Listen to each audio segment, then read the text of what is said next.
Hello friends, কেমন আছো সবাই? আমি মৌ। আমার একটা নতুন ব্লগে সবাইকে স্বাগত। আশা করি সকলে ভালো আছো। তো আমি যাচ্ছি রাজস্থান কোটা।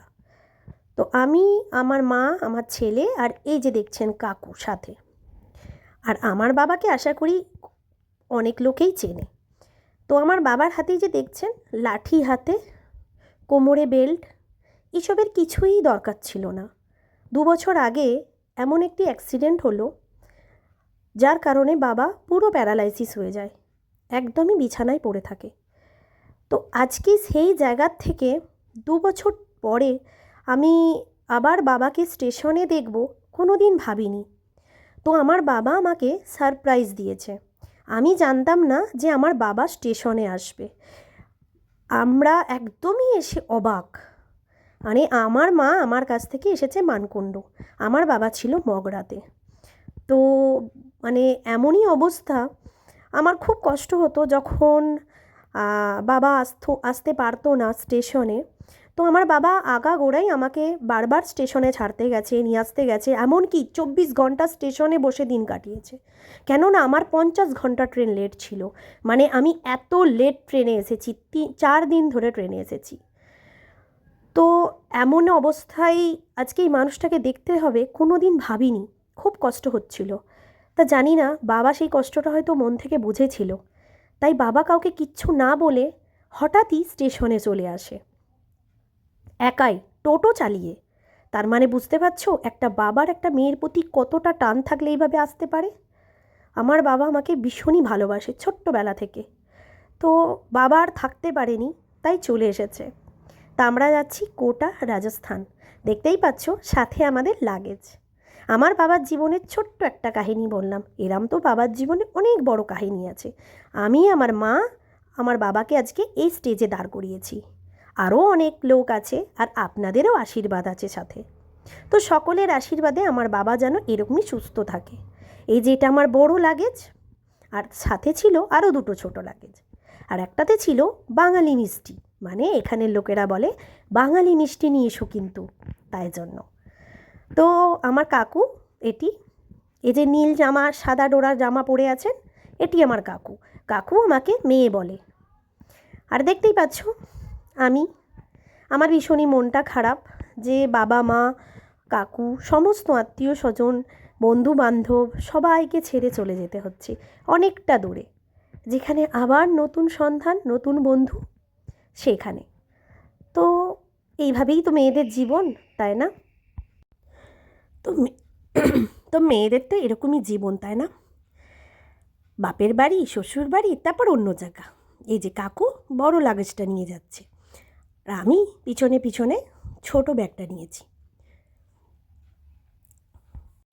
এটি হলো ব্যান্ডেল স্টেশন। ব্যান্ডেল স্টেশনে খুব ভিড় হয়েছে আজকে। এই যে আমরা সকলে বসে আছি। তো আমি দেখছি বাবা আসছে কি না। ওই দেখো দূরে দেখছো আমার বাবা টুকটুক টুকটুক করে হেঁটে হেঁটে আসছে।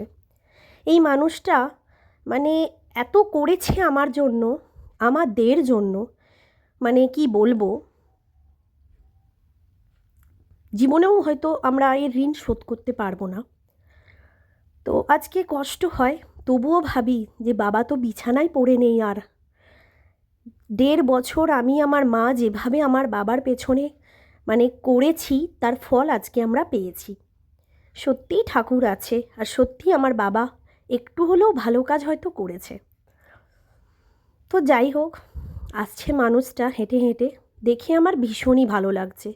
কিন্তু আমি বাবাকে খুব বকেছি, কেন এসেছে, কেন আসবে এইভাবে, এত বড় রিস্ক কেন নেবে, এবার কিছু হলে কিন্তু আমি আর দেখব না, এইভাবে ভয় দেখিয়েছি।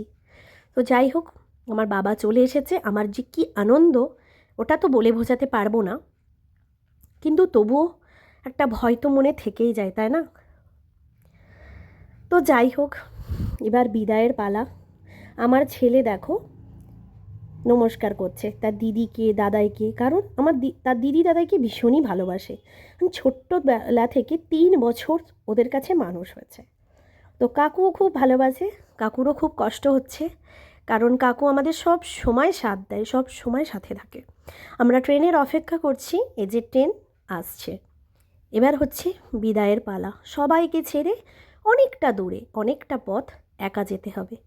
সাথে হাজব্যান্ড নেই, ছেলে আর আমি, দুজন দুজনের সাথী হয়ে এতটা রাস্তা আমাদের যেতে হবে। তো চলে এসেছে অনেক দূর নিয়ে যাওয়ার পথ চলার সাথী, এই যে আমাদের ট্রেনটি। অনেক অপেক্ষার পর চলে এসেছে। আমাদের টিকিট ছিল সেকেন্ড এসিতে, কিন্তু আমরা তো মানে এত দৌড়েছি, ওটার মধ্যে পাইনি, আর আগেই চেপে পড়েছি। সামান্য 2 মিনিট সেই স্টেশনে দাঁড়ায়। কাকু আমায় টাটা করছে, অনেক অনেক ভালোবাসা দিচ্ছে, অনেক মন খারাপ হবে। লাস্টে আমি হাতটি বাড়িয়েছি, তা আমার মা খুব কাঁদছিল। মায়েরও কষ্ট হচ্ছে, কারণ মায়েদের সাথী তো একটা মেয়েই হয়, তাই না? মা 2 চোখের জল মুছতে মুছতে মেয়েকে ছেড়ে বিদায় নিচ্ছে, যে বাবা ভালো করে পৌঁছাস, ভালোভাবে থাকিস। খুব কষ্ট হচ্ছে।